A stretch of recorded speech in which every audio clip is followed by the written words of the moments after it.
falleció en estos días Mario Bevacqua, quien en definitiva ha sido el propulsor, básicamente, de la radiofonía en Cañuelas. Por eso es que todos lo conocemos, o por lo menos los que estamos en el medio. Walter ha trabajado desde muy joven con Mario, tanto en Cañuelas como en Mar del Plata, y de eso quiero que nos cuente su experiencia. Mario Bevacqua falleció a los 67 años, hace un par de días atrás. 2 meses estuvo internado en el Hospital Regional Cuenca Alta Néstor Kirchner, con complicaciones renales y de hipertensión. Falleció este miércoles en las primeras horas de la tarde a causa de un paro cardíaco. Les cuento un poco la anécdota histórica de Mario, porque es lo más atrayente y muchos seguramente no deben tener recuerdo de quién era esta persona. A fines de 1981 comenzó una aventura Mario Bevacqua. Él fue quien instaló una red de radio para cable que llevaba al hogar a través de parlantes individuales. Era muy novedoso, un sistema novedoso para Cañuelas que permitió el ingreso del medio a las casas de los abonados.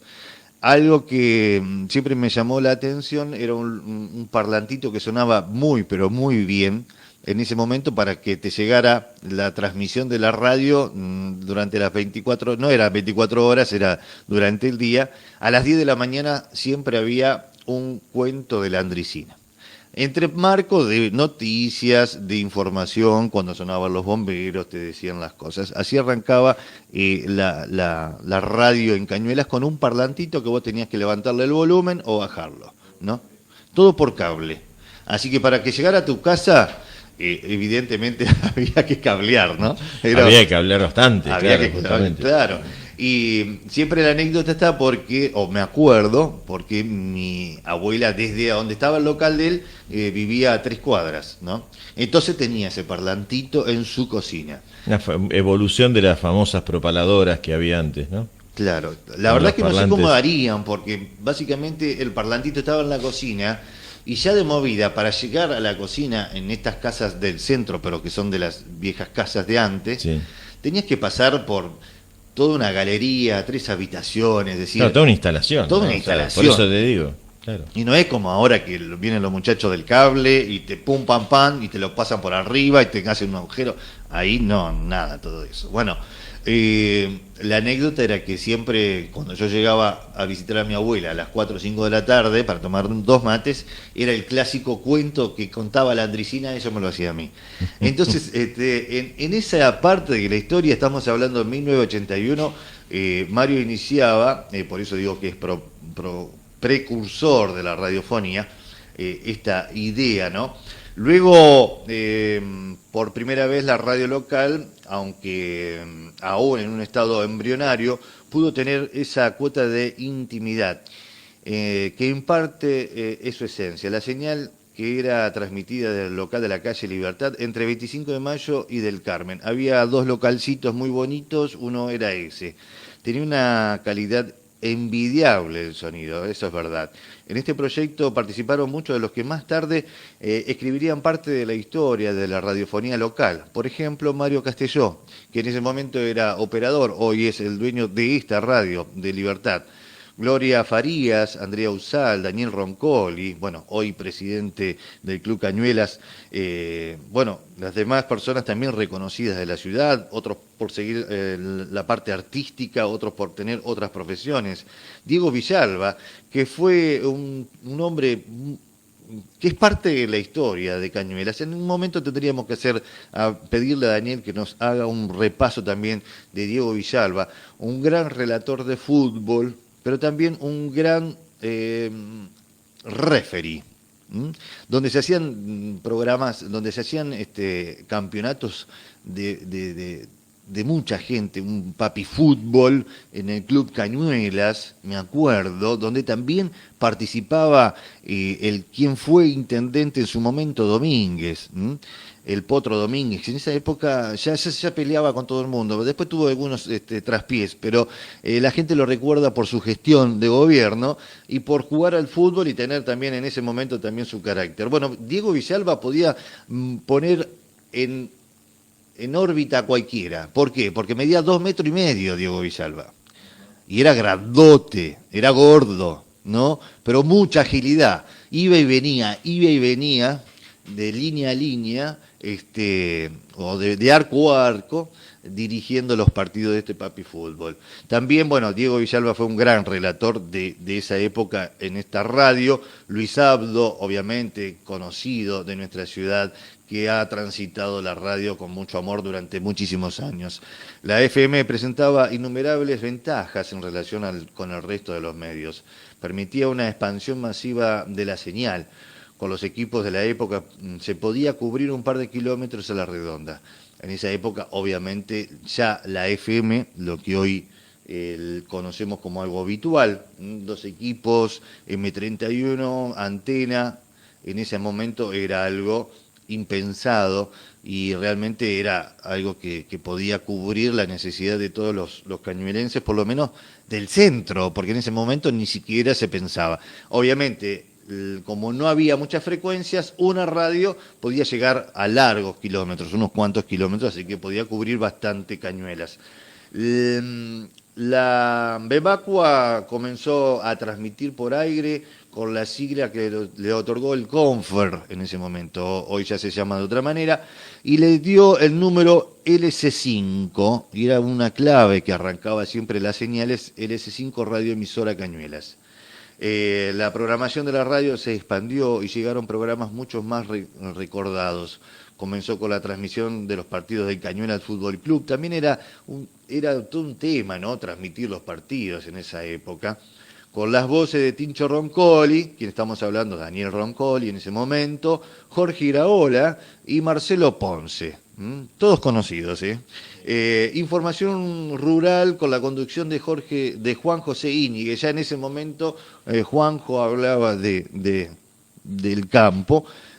Más programas de intereses o de interés general, entre los que se recuerda los sábados por la mañana Cecilia Borbogelli y Gabriela Layón. Los sábados hacían juegos y la gente se movilizaba hasta la plaza. Tenían que identificar, por ejemplo, qué había arriba del edificio de la Cámara de Comercio. Entonces, la gente iba, los chicos iban, se fijaban y después llamaban y después hacían un sorteo. Bueno, toda una cosa que era una movida que hoy difícil se haga, ¿no? Obviamente hay otras maneras, pero en ese momento era difícil. Y bueno, obviamente después de eso transmitieron varios años acá en Cañuelas, que fue lo más reconocido que tuvimos de Mario de nuestra ciudad, hasta que Bebacua emigró hacia Mar del Plata, donde hizo pie con un proyecto más ambicioso, que fue la Red Master. Bueno, ya ahí escribió parte de la historia de la FM, pero ya a nivel nacional. Así que ya esa es otra historia, por la cual que lo quería hablar es con Walter Palavecino, que ha sido un gran amigo de Mario, un gran seguidor también, porque hasta el día de la fecha sigue escuchando KM66, que fue su último proyecto, acompañado en primera instancia por mí, luego siguió él solito, y quiero que nos cuente un poco las anécdotas que tiene para contarnos de Mario Bebacua, seguramente en Cañuelas y en Mar del Plata. Hola Walter, ¿cómo estás? Hola, buen día Juan Pablo, ¿qué tal? ¿Cómo estás? Buen día a vos y a toda la audiencia de FM Libertad. Contame, Walter, ¿cómo arrancaste vos con el proyecto de operador? Vos sabés mucho de música, principalmente de música internacional, pero hasta el día de hoy vos tenés todo un esquema. Hiciste operador, pasaste música, pero ¿cuál es tu historia cercana a Mario? Bueno, yo me acerqué, en realidad yo lo conozco a Mario toda la vida porque en mi juventud íbamos a los bailes que organizaba Diana, los organizaba él en realidad, y íbamos a bailar a la casa. Cuando era joven, mi abuelo era amigo del papá de Mario, del doctor Bebacua, y bueno, lo conozco de esa época, pero en realidad cuando empecé en la radio fue allá por el año 87, 88, yo no recuerdo bien cuando arranqué con él a pasar música en la radio. Yo pasaba música los sábados a la tarde, de la 1 de la tarde hasta las 5 o 6 de la tarde pasaba música yo. Sí, En el S5 estoy hablando, ¿no? claro. Y bueno, después en el 89, cuando surge lo de Master, FM Master en Mar del Plata, él ya tenía Atlantis en San Bernardo, él arrancó ahí. Y bueno, al tercer verano creo que fue de Atlantis, ahí arrancamos nosotros en Mar del Plata, que bueno, tuve el honor de decir que esa radio prácticamente la parí yo con Mario, porque el primero que viajó a Mar del Plata fui yo. Ajá, mira. Fui a conseguir, Mario me acuerdo como si fuera hoy, mirá. Me dice, andate, vas a Mar del Plata, en el mes de octubre del 89 fue. Tenés que conseguirme el edificio más alto de Mar del Plata para instalar la antena. Claro. Equipo. Sí, sí. Entonces me fui y al otro día que estaba en Mar del Plata consigo el edificio que está frente al edificio Habana, ahí en la avenida Colón. Ujú. No me acuerdo si tenía propaganda de Pepsi en esa época o de qué, pero bueno, era el segundo edificio más alto de ahí. Y bueno, ahí fue cuando arrancamos, la radio estaba ubicada, y vos sabés, en la calle Buenos Aires, frente al casino, Ujú. y fue un boom total, porque el primer verano había 2 radios de FM nada más en Mar del Plata, que cortaban la transmisión a las 12 de la noche y 1 de la mañana. Así que en Y ese momento no nosotros había ahí- nada, era todo No, nuevo. eran 2 FM que había, creo que era FM Atlántica y la otra no me acuerdo, Ujú. pero eran 2 FM. Mirá vos. Y entonces nosotros, claro, cuando arrancamos, las 24 horas de música, te podés imaginar, la gente empezó a sintonizar FM Master, Era un boom. todo, fue un suceso total, porque ibas caminando por las calles donde los negocios tenían música y vos escuchabas la radio, la calle San Martín, la peatonal, Sí. escuchaba la Master, todos los negocios, y bueno, de ahí el más, después fue una explosión, porque llegaron a tener 10 radios FM en toda la costa, en Bariloche, en todos lados. ¿Y te fuiste con algunos cañueleses más en esa época? Sí, bueno, estaba Rosana, que mi señora hoy, en esa época éramos novios, también fue a trabajar Rosana, Claro, mirá vos. Nacho González, éramos una bocha de gente, Roberto Baluzzi, que bueno, él había trabajado con Mario en una radio en Don Torcuato, y él está en España, Roberto. Y bueno, éramos un equipo de gente, ¿viste? Arrancamos, me acuerdo, casi finales de noviembre con las transmisiones al aire. Bueno, fuimos a ese edificio, a ese departamento donde tuvimos que hacer todo de cero. Ujú. Y éramos 14 viviendo en un departamento de 3 ambientes, era un despelote total, ¿te imaginás? Porque convivíamos los operadores con la vendedora de publicidad, con todo el mundo. La habrán pasado muy bien también, ¿no? Sí, obvio. Pero la verdad que fue una linda época, muy linda época. Mirá vos. Y ahí surgió entonces tu amor, que hasta el día de la fecha estás casado. Sí, y bueno, con Rosana empezamos a salir en el año 88, nos pusimos novio el 30 de enero. Mirá Y en vos. el 96 nos casamos, 8 años de novio y 24 de casado. Toda una vida. Exactamente. ¿Y qué te quedó de recuerdo después? Me imagino que te habrá generado muchas reflexiones después del fallecimiento de Mario Bevaco acá en Sí, Cañuelas. Sí, la verdad que sí, fue un golpe muy grande, una pérdida realmente muy, muy grande, porque era un amigo. Claro. Yo estoy hablando con vos y me quiebro, porque la verdad que fue una persona muy muy buena, y aparte todo lo que sabía, toda la experiencia que él tuvo, que tenía, me la volcó a mí. Entonces, bueno, yo arranqué con la música, a pasar música en eventos, allá por el año 90, empecé a pasar música en eventos, y bueno, a partir del año 92 lo empecé a hacer de forma comercial, digamos, Ujú. y la verdad que siguiendo los consejos de él, la manera de poner la música, vos sabés cómo era Mario, Ujú.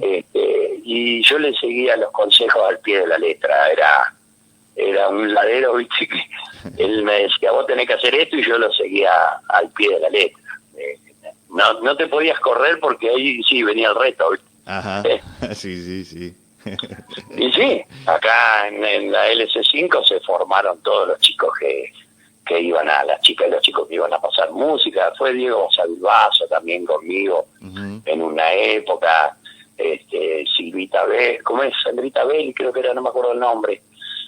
Bueno, fueron varias chicas de acá de Cañuelas a pasar música ya, a trabajar de operadora. Claro, sí, sí. Pero la verdad que Mario era un visionario, tenía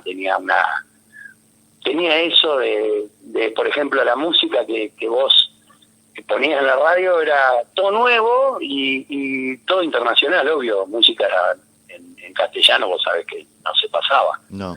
Y él siempre decía, este tema va a ser un boom, y así era.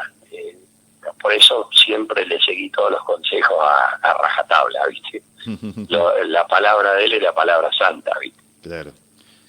Sí, Walter, aprovechándote que te tengo acá, quería preguntarte cómo es esto de estar en el local de Ponce trabajando. Estás haciendo un homenaje también, en definitiva. Sí, en realidad, claro, bueno, mamá es pariente de Rolando, son primos por parte de los abuelos, ¿viste? Mi abuelo era Camilo Ponce. Bueno, y hay un parentesco. Ajá. Pero más allá de eso, esto surgió un día que yo le pregunté a Marcelo, el hijo de Rolando, sí.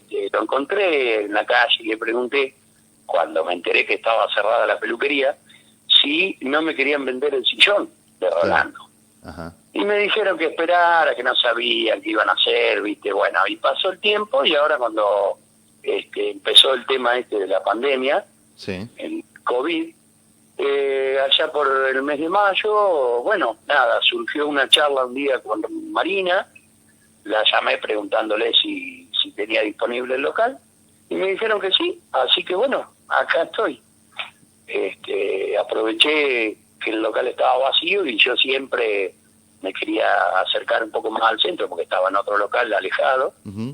Y bueno, surgió la posibilidad y acá estoy, sí. Y le pusiste un cuadrito, si no me equivoco, ¿no? Le has puesto un cuadrito. Sí, Marcelito y Marina me trajeron, en realidad hay un cuadro con unas fotos de Rolando que de Club Cañuelas, viste, su paso por el club, que tuvo toda su vida ligado al Club Cañuelas. Claro. Y bueno, ese cuadro, justamente el día que estaba limpiándolo, se me cae y se me rompe, me quería matar. Pero los chicos después me lo van a traer, lo van a hacer nuevo, me lo van a traer, lo vamos a poner de nuevo. Claro, es como si fuese uno, claro, obvio, es el distintivo de la peluquería. Claro, ¿ves? Es como la peluquería de Don Mateo ahora. Claro, exactamente. Claro. Pero tengo un cuadrito muy lindo con una foto de Rolando de su primer peluquería, que era acá al lado. Me la trajeron los chicos y bueno, acá me acompaña. Bueno, Walter, muchísimas gracias por estar con nosotros en este día. También queríamos hacer un pequeño homenaje de la gente que hablaste, que estuvieron trabajando con Mario. Hicimos una nota en Cañuelas Ya, sacamos unas fotitos. Me olvidaba, vos sabés, estuvo Gabriel Iturralde, después, o sea, al principio él era el gerente de la radio. Bueno, no quiero olvidarme porque éramos muchos, ¿viste? Claro. Daniel Carrizo, que hacía el tema de la logística al principio, estaba muy ligado a la radio. Bueno, después cuando Daniel puso la FM Magic, yo arranqué con él, ¿viste? Sí, acá, hiciste un programa que me acuerdo. El Discómano Travieso. Claro, ese fue formidable. El Discómano Travieso. Bueno, en realidad yo arranqué con programa con Mario. Así, vos hablaste hace un rato de un programa que se llamaba Inquietudes. Ah, mira. Que lo hacíamos con Federico Pequeño, claro. Sergio Lucifora, bueno, éramos unos cuantos también, Tita Recal, Cecilia Borgogelli, claro. Éramos unos cuantos. Y fue un boom ese programa también. Sí. Pero el Discómano Travieso tengo un recuerdo especial porque la verdad lo escuchaban todos. ¿Viste? La más chiquera era... Hoy te van a buscar, pero bueno. Hoy me pelean. Pero en esa época, viste, ese programa estaba bueno. En realidad se lo robé a una radio de allá de... Pero tenías como... Decías como malas, es decir, cada vez que alguien, la gente se mandaba al frente, básicamente. Sí. Divertido, ¿no? Algunos se filtrarían, supongo, pero siempre le ponías detrás algunas frases que sonaban como si dijeras La puta, ¿no? Pero no sonaba, no era eso, decías otra cosa. Sí. ¿No? Y que en definitiva eran palabras que estaban dentro del diccionario y eran correctas. No sé si me explico. Claro, sí, totalmente, pero lo loco era que lo hacía solo. Sí. ¿Vos te acordás? Sí, yo estaba ahí lo dando hacía vueltas. solo Sí. con la grabadora que preparaba los cassettes con cintas de 3, 4, 5 minutos. Ajá. Y era un contestador automático que recibía las llamadas y bueno, cuando a mí me parecía, pasaba, obvio. Okay. Sí, pero estuvo bueno. Bueno, Walter, muchísimas gracias. Bueno, no, gracias a vos, Juan Pablo, un abrazo y buen fin de semana.